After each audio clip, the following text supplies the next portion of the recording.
Moi, je mets 10 balles, tiens. Yes! À l'école. La haine. Oh, Michel, elle a généré. Ralentis pas, putain. Ralentis pas. 2, 3. Et interdit de lever les coudes. Interdit de lever les coudes. Non! Putain! Merde! On rate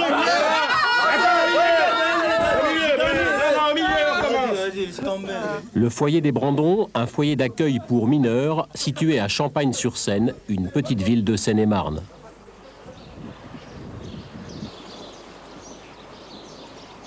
À l'origine, il devait accueillir en priorité des enfants placés par la DAS, des enfants dont les parents ne peuvent pas s'occuper. En fait, sur les 17 pensionnaires actuels, un seul vient de la DAS. Tous les autres ont des dossiers judiciaires. Petits délinquants, multirécidivistes, rejetés par les autres foyers, ils ont été placés ici par des juges, comme Grégory, 16 ans. J'étais suivi par une éducatrice, et je suis venu au foyer, il y a 1 an et demi. Comment tu t'y sens? Moi, au début, c'était dur, quoi. C'était vraiment chiant. J'allais chez moi que le week-end. Maintenant, bah, c'est fait. Hein. Des fois, tu piques des crises. Ça t'arrive de tout casser aussi au foyer? Ouais. Malheureusement. Ça arrive comment? Raconte-moi. Moi, je sais pas, pour rien, pour une réflexion, des fois. Le matin, je me réveille, je suis pas mauvaise humeur, puis elle va dire, ouais, passe de con, puis voilà.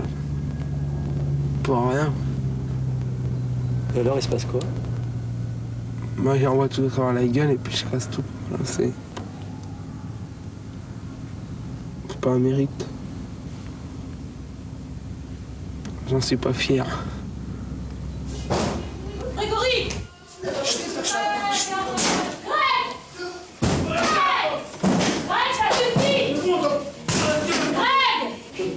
Allez, Grégory! La porte encore, c'est pas vrai. Oh, il exagère. Alors, c'est pour mon petit adulte que j'embrasse. Hé, Grégory, regarde, ça ressemble à quoi, ça? Je vais dehors, je vais terminer, voilà, je m'en fous. Eh ben oui, tu vas dehors jusqu'à 7h30 et je veux pas te voir avant de manger. Allez, gerbe! Vas-y, Grégory, je te veux pas te voir dans les murs, je te préviens, hein. Bon. Qu'est-ce qui s'est passé? Eh ben écoute, Grégory s'est disputé avec James pour un Walkman. Il a demandé le Walkman à James. Et puis... Laurent, arrêtez les garçons! Attends, je m'excuse 2 minutes, je m'excuse. Non, amusez pas. Non, mais ça je m'en suis rendu compte. Si vous avez envie de vous défoncer, Et l'autre, elle s'est bagarrée. vous allez dans la cour. Là, c'est pas moi. Oh, j'ai rien fait. Il est où, Laurent? Laurent! Barre de l'autre côté. C'est malin, David! Ça va pas, non? Viens, David, viens, Laurent. Viens, je te donne le mot-là. David, vas-y, ça va. T'as vu dans l'état où tu l'as mis? Pourquoi tu lui as fait ça? Oh, ils sont embrouillés, ils sont embrouillés, c'est tout comme ça. Non, mais c'est pas ça, justifie pas ça, hein. Il s'est excusé en plus. Non, mais il s'est excusé, mais t'as vu son nez et puis ça joue? Non, parce que c'était toi qui l'as fait. Non, mais quand même. Hé, David, pourquoi tu lui as fait ça? Je me bats. Non, mais arrête. Non, mais David! J'ai été chercher l'autre. Ah non, mais c'est moi. Mais écoute! Je me barre chez moi, c'est tout. Mais pourquoi tu te barres chez toi? Je vais pas rester dans un foyer de galérien comme ça, parce que je vais rester galérer dans les Brandons là. Mais pourquoi tu l'as tapé comme ça? Vas-y, vous me prenez la gueule, moi mon frère il va venir, il va tous vous attraper, vous allez voir aussi. Ça. Reste là. David! Un peu farci, mon vieux Grégo. T'es un peu farci. Comme nous tous. Jean-Michel est éducateur. C'est lui qui, depuis 13 ans, dirige le foyer avec sa femme Françoise. Avec les jeunes, il refuse tout discours moralisateur. Un peu grand frère, un peu maton, il est partagé entre une tendresse refoulée et la retenue de celui qui doit parfois sévir. Il ne se fait aucune illusion sur son rôle, ni sur celui de l'institution. T'as des gamins qui sont azimutés, qui sont carencés, qui t'arrivent ici à 15 ans ou à 16 ans. Tu sais comme moi, et qui sort pas de Saint-Cyr, hein, qu'à 15 ans, 16 ans, ton éducation, tout est fait, à 99,9%. Et on va te demander, toi, de mettre 13 gugus dans une petite boîte à chaussures comme ici, de faire monter la mayonnaise, et puis de tout changer. Non, c'est cuit, ça. C'est cuit. Tu me vois, moi, demander à un mec de 16 ans, lui dire, bah écoute, il y a 16 ans que t'es cassé, Essaye de Hein? plus l'être demain. Et puis voilà. Parce que l'aide sociale à l'enfance, elle prend en charge encore pendant 2 ans, jusqu'à 18 ans, parce qu'à 18 ans, t'es majeur, tu peux te tirer, faire ce que tu veux, t'es adulte, t'es majeur, t'es responsable, puis dans 2 ans, tu peux vivre normalement. C'est un leurre. C'est un leurre de penser ça. L'hiver dernier, Jean-Michel a voulu emmener les jeunes en voyage, histoire de les dépayser, de leur faire passer 2 semaines loin de leur banlieue, loin de leur bande. Avec le soutien de la DAS, ils sont partis à l'autre bout de l'Europe, en Pologne. Les 11 jeunes choisis pour le voyage et leurs 5 éducateurs sont hébergés dans l'internat d'un lycée technique de Cracovie.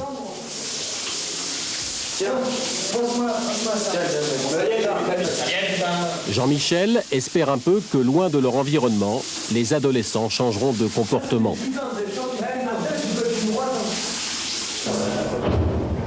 Premier jour à Cracovie, premier projet et première galère.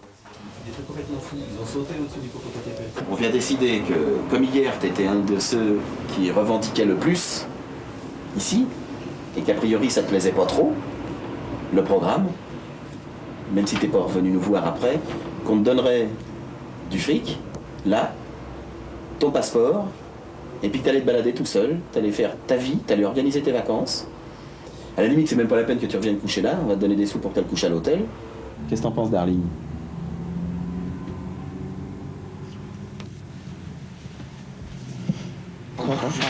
Hein? J'en pense à rien. J'espère que vous comprenez quand même qu'on n'est pas là pour vous emmerder. On vous a pas emmené en Pologne pour que vous vous fassiez chier pendant 6 jours. Faut pas croire que dans la vie, il se passe tout ce que t'as envie. Non. Parfois, tu fais des projets, puis les projets, ils capotent. Sur le côté. Alors t'es déçu. Et puis tu vas pas aller te pendre pour autant. Il va falloir que tu t'achètes quelques mètres de corde. Hein. À 9h30 avec le groupe, il y a 2 solutions. Soit tu prends les bus avec nous, ou tu prends le tram tout seul. Ouais. Salut ma poule. Jean-Mi, excuse-moi. Ça les insécurise d'être là, sans nous. Mais cette peur, ça les aide. Je pense qu'ils doivent en tirer quelque chose. Ouais. Ça les aide, je veux dire, ça les aide déjà à respecter les gens. Ils sont obligés d'aller leur demander poliment le numéro du tram. Ils sont pas chez eux. Ils ont pas leurs copains. Ils ont pas la bande de Zoulous qui les protège, qui les sécurise. Même s'ils les protègent pas, mais ça les sécurise. Ici, ils ont que, tu vois. Grégory. En fait, les jeunes n'ont pas tardé à se conduire comme en France. Et Stéphane. Les éducateurs ont dû affronter les mêmes conflits. Non, pas toi, Abdel. Les durs sont restés les durs et les faibles sont restés les victimes. Jean-Jacques Vamos. Ça concerne pas. Toto et Stéphane, ils se sont fait voler de l'argent et des clopes dans cette chambre. Parce que Toto, il a ouvert et vous êtes les 2 seuls, toi et Jamel, qui sont rentrés dans la chambre. Donc, c'est un de vous 2. Le lardu, les chaussettes. C'est ouvert. Tu regardes, c'est des pièces françaises. Et les poches. J'ai rien dépensé, moi. J'ai bien sûr rien dépensé. Là, ça, c'est. Comme une foule comme ça. Ah, c'est tout. C'est moi qui ai pris le paquet de clopes. Il est où? Il est là. Il est dans la chambre. Donc, en tout cas. Moi, je crois que ça serait important. En tout cas, monsieur, tu peux lever le bras, t'es un voleur de clopes. Maintenant, on le sait. Ça veut dire que toutes les cigarettes qui seront volées ici, t'as l'étiquette voleur de cigarettes, tu peux aller te coucher. Maintenant, tu sais, au moins, qu'on le sait. Je crois que non, on va être calme. On va les laisser. Stéphane? Toto, faut que ça soit clair. Tu dois être ici, avec nous et dans le groupe. Dis la vérité, Toto. Tu dois être en sécurité. Mais je suis pas voilà, Mathieu, moi. Il sera même pas au courant. J'en sais rien, moi. J'en sais rien du tout. Allez, on va la jouer franche. Je vais te dire de qui t'as peur.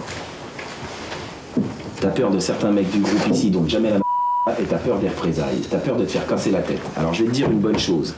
Si ici, tu te sens en insécurité, les gens qui mettent de la pression sur toi et qui te menacent, Les oreilles, qui te menacent, aussitôt, ils reprennent le train et ils rentrent en France. Et si ici, ou au Brandon, il y a du racket, avec violence, et que cette violence, elle soit verbale, aussitôt, ils sont exclus. De toute façon, ça peut pas continuer comme ça. La pression qui est sur toi au Brandon Et ici et ici. Nous, on peut plus l'accepter, ça. Est-ce que Jamel, il te menace?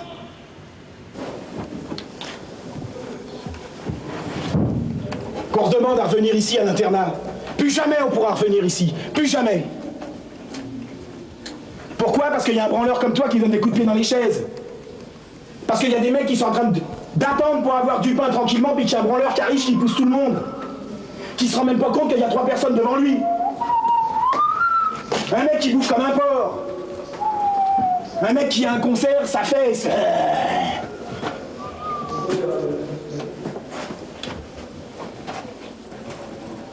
Jamel, jusqu'à jeudi matin, je serre les dents, fais la gueule, je sais, je suis un connard, je suis un enculé, je suis un gros con. Je le sais, je connais la musique. Ça fait longtemps que je la pratique. Jusqu'à jeudi, fais-moi chier, je te roule dans la neige, là. Ça va, ouais. Et donnez-nous des sous, et payez-nous des cadeaux, et vas-y. Et puis, là, pensez qu'il y a une chose, vous enculez à sec. Jean-Mi, t'as pas des cigarettes? Jean-Mi, t'as pas 5000 zloty? Jean-Mi, tu peux m'emmener? Jean-Mi, tu peux faire ci? Jean-Mi, t'encules!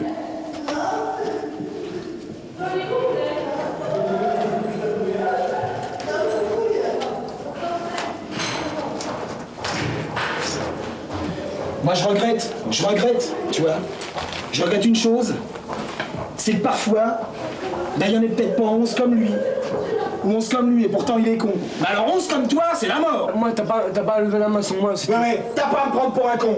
T'as pas à m'enculer comme tu le fais toute la journée. T'as pas pris pour un con. Si, toute la journée. Et ça fait une semaine que ça dure. Et si il faut que je relève la main sur toi, je le referai.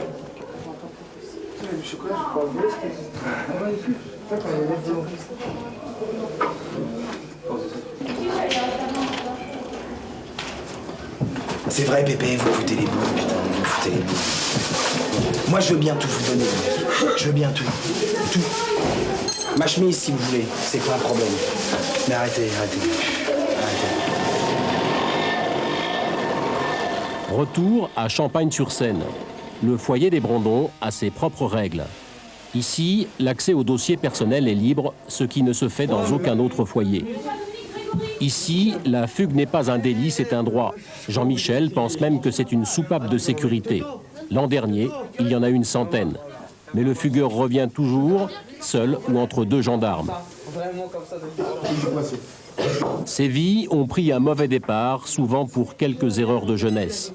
Parmi les anciens pensionnaires, 1 sur 2 a connu la prison. Tu sais, Damien, c'est un gamin qu'on a récupéré ici parce qu'il était en insécurité dehors. Ses parents, ils ont demandé un placement à un juge parce que dehors, le gamin, il était tellement impliqué dans des business, dans des magouilles. Donc, les parents, ils se sont dit, tiens, on va le mettre dans une institution, ça va lui apporter une sécurité, ça va l'apaiser. Et puis bon, ça a duré quelques mois, mais ça change rien. Mais il dit, ouais, j'ai foiré ma vie. J'ai foiré ma vie. Et il va plus loin, Damien. Il dit maintenant que je suis dans une institution avec des délinquants, c'est encore pire. Parce que je vais être reconnu en tant que tel. Tu sais, il inverse le jeu. Je veux dire, je suis un mec qui délire parce que je suis en institution. En fait, c'est l'institution qui conditionne et qui est génératrice de ça, alors que c'est pas vrai. C'est pas vrai. Même s'il faut pas se leurrer, l'institution, en tout cas comme la nôtre, eh ben, peut aussi former des délinquants. Mais ça, j'en suis conscient. Je précise que les 2 journalistes de Capac qui ont réalisé ce reportage ont 23 ans, comme Mireille Aclil, qui a réalisé le premier reportage de cette émission. Charles Villeneuve, vous nous présentez maintenant vos invités. Jean-Michel Cur, qui a 41 ans et qui depuis 13 ans est l'éducateur et le directeur de ce foyer des Brandon en Seine-et-Marne. David, qui a 15 ans et demi et qui s'est sans doute reconnu dans ce reportage où vous avez un peu l'attitude d'un cogneur, David. Ouais. Vous frappez vos camarades, vous en faites pleurer un qui est, semble-t-il, plus âgé et plus grand que vous, Laurent. Ouais. Et vous le faites habituellement, ça fait partie du personnage que vous assurez à la Maison des Brandon? Non. Quand c'est plus costaud, non. Ah, parce que Laurent est timide, ne sait pas se battre? Vous en profitez alors? Non, c'est pas une question de ça, c'est qu'il y avait eu un problème entre nous deux. Alain Colli, qui lui a passé 4 ans et demi au Brandon, de l'âge de 14 ans à 18 ans, qui s'en est sorti, qui a aujourd'hui 27 ans et qui a un travail, qui travaille même depuis 9 ans, depuis son service militaire, qui a un enfant. Et puis enfin, Françoise Quintin, Fanfan, dite Fanfan, qu'on voit dans le reportage, qui ne dit pas grand-chose, qui ne parle pas beaucoup, et qui écoute beaucoup, en tout cas, Jean-Michel Kurk. David, je voudrais revenir avec vous. Ça fait combien de temps que vous êtes à la maison des Brandons? 1 an et demi. Et vous y êtes pourquoi? Vol de voiture, mobilette, cambriolage de maison. Vol de voiture à 15 ans? C'est-à-dire que vous cassiez la portière d'une voiture, vous mettiez au volant? Ouais. Et vous conduisiez? Et longtemps? Et vous savez conduire? Ouais. Et vous avez appris à conduire comment? Avec un ancien du foyer. Qui lui a quitté le foyer? Ouais. Et est tombé dans la délinquance? Je sais pas. Et donc vous avez dû quitter l'école? C'est l'école qui vous a quitté? Non, c'est moi qui suis parti. Pour un apprentissage. Et qui vous a placé à la maison des Brandons? Le juge? Ouais. Juge d'instruction? Le juge pour enfants? Ouais. Et vos parents? Non, j'étais suivi par une éducatrice et c'est l'éducatrice qui a voulu me placer. Vous avez un père, une mère? Ouais. Ils sont ensemble, ils vivent ensemble? Non, divorcés. Vous vivez avec votre mère? Avec mon père. Et vous le voyez souvent? Un week-end sur 2. Un week-end, je vais chez ma mère et un week-end, je vais chez mon père. Ça fait donc 1 an et demi que vous êtes au Brandon. Et tout à l'heure, on vous a entendu dans le reportage dire que vous aviez envie d'en partir, que vous ne pouviez supporter la discipline, le groupe, et que pour régler vos comptes, vous faisiez plutôt confiance à votre grand frère. C'est pas de lui que je parlais, c'était un autre que je connais depuis que je suis petit, que je vois tous les week-ends quasiment. Mais c'est un jeune de Dame Marie. C'était une conviction ou c'était un coup de colère? C'était un coup de colère. Non, mais sinon, au début, oui, j'avais envie de partir, mais là, il m'aide à m'en sortir. Ça, je fais plus de bêtises, j'assure au boulot, à l'école. Qui vous aide à vous en sortir? Bah, les éducateurs et puis les jeunes. Vous êtes retourné à l'école? 1 semaine sur 2, oui, j'y retourne. À côté donc de Champagne-sur-Seine? Non, à Congis, au Guy-Atrem. Donc vous passez 1 semaine? Au CFA, 1 semaine chez un patron.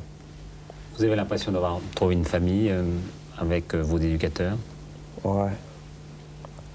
Vous avez envie d'y rester longtemps? Non, pas trop longtemps quand même. Jusqu'à la fin de ma formation. Et tout à l'heure, vous avez vu le reportage sur le racket. Le racket existe aussi à la maison des Brandons? Avant, ouais, mais maintenant, je sais pas. Avant, c'est-à-dire? Vous l'avez vécu, ce racket? Ouais. Vous étiez un racketté ou un racketteur? Les deux. C'est-à-dire? Quand j'ai jamais racketté en étant en foyer. Quand j'habitais à Dame Marie, je rackettais. Moi, c'était les scooters. Parce qu'avoir les fils, en faisant les fils, ça, c'était pas bien. On arrêtait les jeunes, on leur disait de descendre, puis on prenait leur scooter. Et vous leur rendiez après? Non. Ah, vous les gardiez? Et qu'est-ce que vous en faisiez? Bah, soit on le revendait, soit on le gardait jusqu'à temps qu'il soit cassé. Et vous aviez quel âge quand vous faisiez du racket de scooter? 13 ans et demi, 14 ans. Et vos parents? Votre père, il vous disait rien? Bah, si. Vous avez des frères? 2 frères et une sœur. Et ils n'ont pas fait de maison de Brandon? Non. Ils n'ont jamais eu affaire au juge pour enfants ni au juge d'instruction? Non. Vous êtes le seul alors? Ouais. Jean-Michel, les exemples du type de David Fourmi à la maison des Brandons? Il y en a pas mal, oui. Il y en a pas mal. Vous en avez combien en ce moment? Actuellement, il y a 16 jeunes au foyer, puisqu'on a eu 2 départs dans le courant de la semaine dernière. Parce que ça fonctionne comme un internat en réalité. On est un internat où les enfants, les ados viennent manger, viennent dormir, mais en fait toute leur formation se passe à l'extérieur, qu'elle soit scolaire ou professionnelle. Donc on utilise toute la palette que nous propose la société, je veux dire les patrons, les contrats d'apprentissage. Vous les prenez à partir de quel âge? Ils arrivent au foyer à partir de 14 ans, mais ils peuvent arriver à 17 ans. Jusqu'à 18 ans dans un premier temps, mais ça peut aller jusqu'à 21 ans. Et c'est toujours l'institution judiciaire qui vous les confie? Oui, directement oui. Tout à l'heure, on vous entend dire dans le reportage que vous n'avez aucune illusion sur votre rôle. Et pourtant, ça fait 13 ans que vous êtes à la Maison des Bandants. Donc, en réalité, vous pensez avoir joué un rôle beaucoup plus positif que vous ne le dites. Grande question. Je ne sais pas, il faudrait surtout poser la question aux anciens. Moi, ce qui est sûr, c'est que déjà, cette maison, je ne la fais pas fonctionner tout seul. C'est vrai que dans le reportage, on parle de Jean-Michel Kurk, mais Jean-Michel Kurk, il n'est pas tout seul au Brandon. Et avec les 10 collègues... il y a 10 éducateurs. Nous sommes 10 à faire fonctionner cette maison. Je veux dire, c'est pas parce que j'en suis le directeur depuis 3 ans que je fais vivre la maison. Je veux dire, la maison, elle vit déjà parce qu'ils sont là, et ça, c'est important.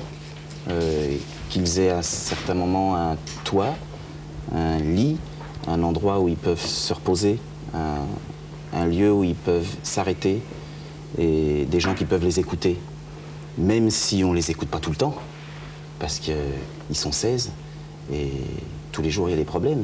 Et c'est vrai que parfois on vous écoute pas, parce qu'on est aussi des êtres humains et que parfois aussi on peut péter les plombs tout simplement. Alors vous disiez tout à l'heure, il faut entendre ceux qui en sont sortis. Il y en a un là. Il y en a un là, oui, il en est bien sorti. Alain Colli. Vous avez connu Jean-Michel Kurk? Ouais. Bien connu. Oui. C'est-à-dire bien connu? Bon, on a eu des hauts débats. Comme, je sais pas, c'est pas le même foyer que je retrouve comme quand j'étais avant. Mais vous êtes arrivé au Brandon, pourquoi? Pour quelle raison? Bah, moi, j'étais placé à la DAS à l'âge de 8 ans. J'étais dans un foyer qui se trouvait dans la Drôme. J'étais dans un grand internat, moi. On était 80 ou une centaine. Toujours dortoir. Bon, j'avais mes frères, mes sœurs. Nous, on était placés parce que ma mère, bon, elle n'arrivait pas à subvenir à nos besoins. Vous étiez combien à la maison? 8. 8 enfants? 8 enfants, 6 garçons, 2 filles. Et puis, on nous a séparés. Moi, suite à la séparation entre mes frères et moi, donc mes frères et mes sœurs, j'en ai eu 2 qui sont tombés dans la délinquance, qui sont décédés.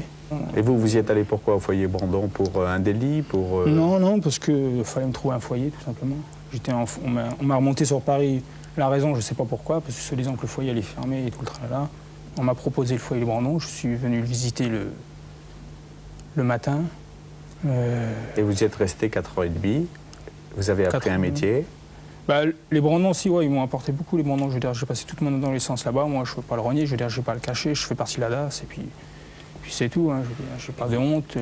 Vous avez l'impression que sans ce foyer, vous auriez pu verser dans la délinquance comme les 2 tout frères prouve que oui, j'aurais pu, sans ce foyer, bien sûr, j'aurais pu devenir délinquant. Bon, bien sûr, il y a un peu de ma volonté qui n'a pas voulu que... Je ne voulais pas terminer comme mes 2 frères. Et...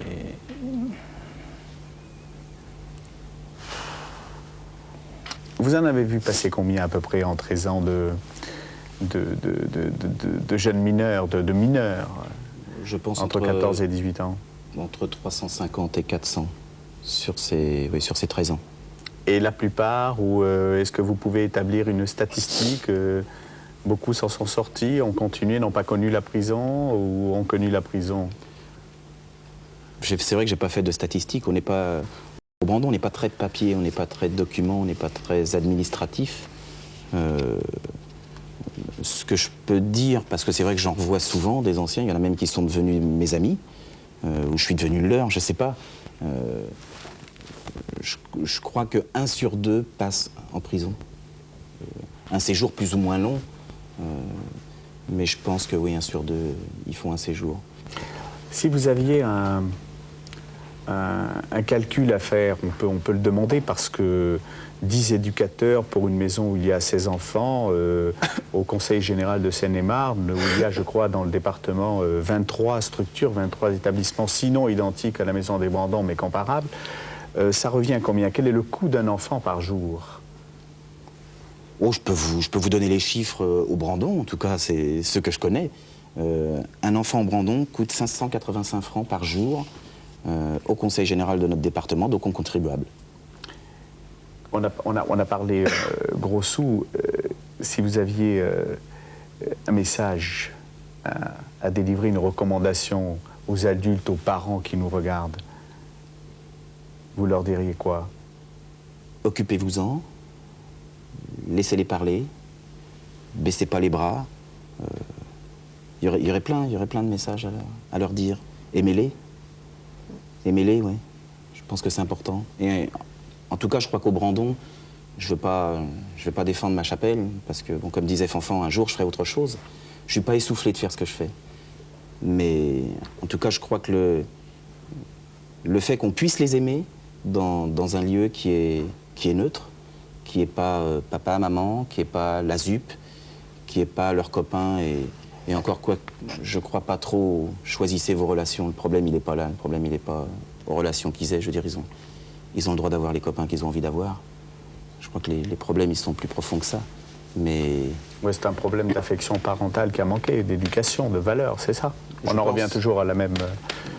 Je pense. Au même problème. Mais bon, c'est vrai qu'au Brandon, la plupart des enfants nous arrivent de parents séparés, à 8 sur 10. Ils sont souvent confiés à la mère.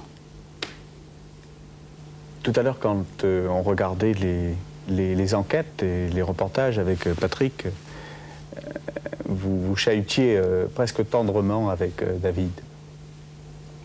Vous l'aimez bien? C'est pour ça que vous l'avez amené ici ce soir avec nous? Non. Mais j'aurais pu amener les 16. Oui, c'est J'aurais comme pu amener les ça avec 16, ouais. tous les jeunes. Mais on aurait été ravis. Mais c'est vrai que oui, je chahute beaucoup avec eux, bien sûr. C'est important, la chaleur. Pour eux, c'est important. Je veux dire, c'est vrai qu'au Brandon, on rigole beaucoup. On fait un travail sérieux. Je veux dire, on fait un métier sérieux, parce que c'en est un. Mais on ne se prend pas toujours au sérieux. Non, on ne se prend pas au sérieux. Je veux dire, il faut garder... on ne veut pas se gonfler la tête. C'est vrai, quand on entend avec eux, quand on regarde les informations, tout simplement, qu'on entend tous ces problèmes qu'il y a autour de nous. On parlait de problèmes de raquettes. Je veux dire, au Brandon, ça existe, le raquette. Les problèmes de drogue. Ça existe, les problèmes de drogue, au Brandon? Au Brandon, la moitié de l'effectif fume. Ou a déjà fumé. Fume du cannabis. Je veux dire, c'est pas une cause de renvoi. Je veux dire, fumer le cannabis au Brandon, je veux dire, ça... Il y en a partout. À la limite, si on renvoie tous ceux qui fument du cannabis au Brandon, il n'y a quasiment plus personne, quoi. Et puis nous, c'est pas quelque chose qu'on peut régler comme ça du jour au lendemain, quoi. Pas... Mais ça va pas plus loin quand même que le cannabis. En tout cas, au Brandon, c'est arrivé occasionnellement. Ça aille plus loin. Mais là, je veux dire, c'est quelque chose qu'on contrôle plus, qu'on maîtrise pas, quoi. Je crois qu'on l'a bien compris, les Brandons, ça peut être une famille, en tout cas c'est une maison, c'est comme ça que vous l'appelez. Hein. Ça peut être un purgatoire, parce qu'après on peut aller soit au paradis, soit en enfer. L'enfer, on en parlera tout à l'heure, avec les prisons pour mineurs, dans quelques instants.